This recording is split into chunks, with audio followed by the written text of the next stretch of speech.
자, 유튜브 시청자 여러분들 반갑습니다. 얼음사이다입니다. 자, 제가 며칠 늦게 이 소식을 전달을 해드립니다만 굉장히 중요한 국제 뉴스라서 언제든 제가 꼭 여러분들에게 한번 전달드려야 되겠다 마음을 먹었습니다.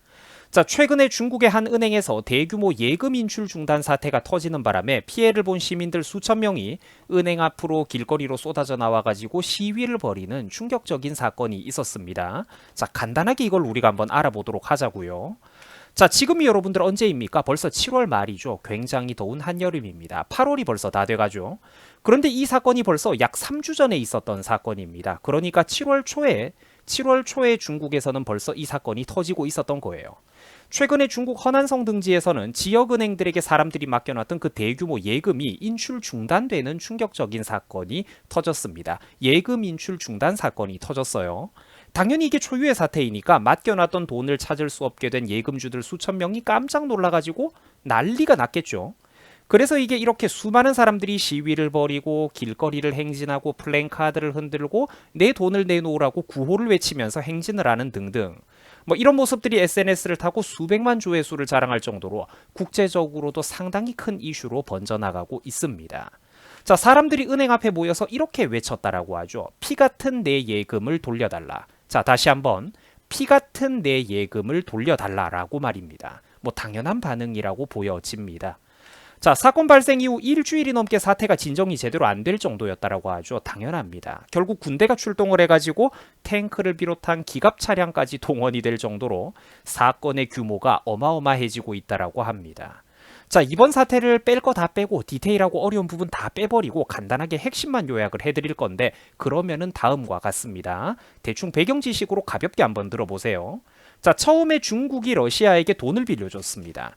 그런데 최근에 러시아와 우크라이나 사태 같은 국제적인 문제라든지 특히 중국 내부적으로도 최근에 젊은이들의 실업률이 폭증하는 등 경제가 굉장히 위험하다라는, 중국 경제가 위험하다라는 여러 가지 적신호들이 최근에 계속 대두가 되고 있어요.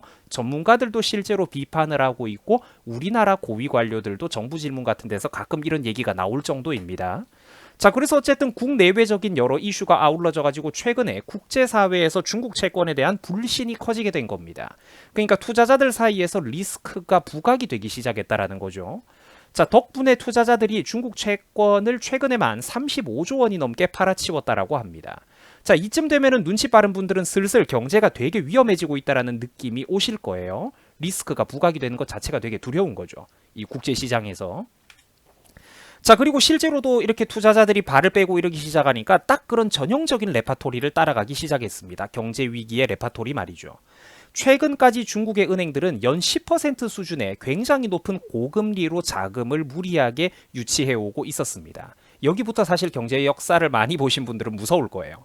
자, 그런데 아까 제가 말씀드렸던 이유들로 인해서 이제 예금을 돌려주지 못하게, 예금을 돌려주기가 어렵게 된 겁니다. 결국 은행은 시스템 업그레이드라는 핑계로 거짓말을 늘어놓으면서 예금 지급을 미루기 시작합니다. 자, 악몽이죠. 이미 여기서부터는 강물을 막아놨던 거대한 제방이 눈앞에서 무너져 내리고 있는 그런 시점인 겁니다. 은행 뱅크런 사태의 핵심적인 단계죠.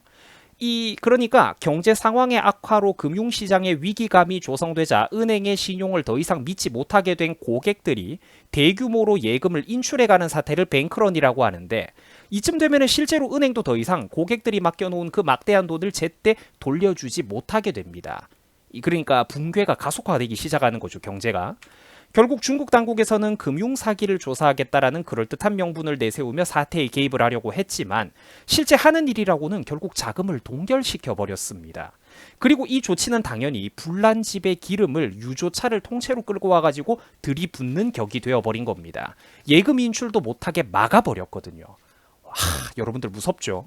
당연히 돈을 맡겨놨던 사람들이 어떻게 되겠습니까? 난리가 나고 기절초풍을 했겠죠. 근데 더 웃긴 건 지금부터입니다. 은행 소유주가 외국 국적을 얻고 해외로 날아버렸거든요.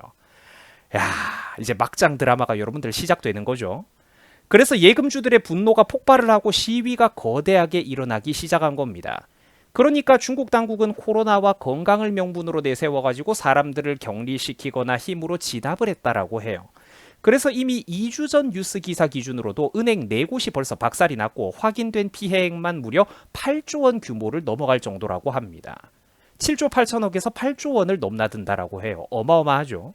이 사건이 현재 진행형이니까 이제는 몇 조까지 늘어났을지도 우리가 가늠하기 힘이 들 정도입니다. 이 정도 규모면 최소한 수십만 명 이상이 피해를 봤다라고 생각을 해야 돼요. 몇만 명에서 수십만 명 이상이겠죠. 자, 그래서 군중들은 은행 앞에 모여가지고 이렇게 격렬하게 항의를 하는 겁니다. 피 같은 내 예금을 돌려달라. 피 같은 내 예금을 돌려달라라고 말입니다. 자, 그래서 앞으로 이 사건이 어떻게 진행이 될지 계속해서 지켜보도록 하자고요. 제가 요약을 해가지고 추가적으로 설명을 해드릴 만한 어떤 경제 소식이 있다면은 앞으로도 관련된 소식을 일반인들의 눈높이에 낮춰가지고 알기 쉽게 풀어서 제가 많이 전달을 해드리도록 하겠습니다.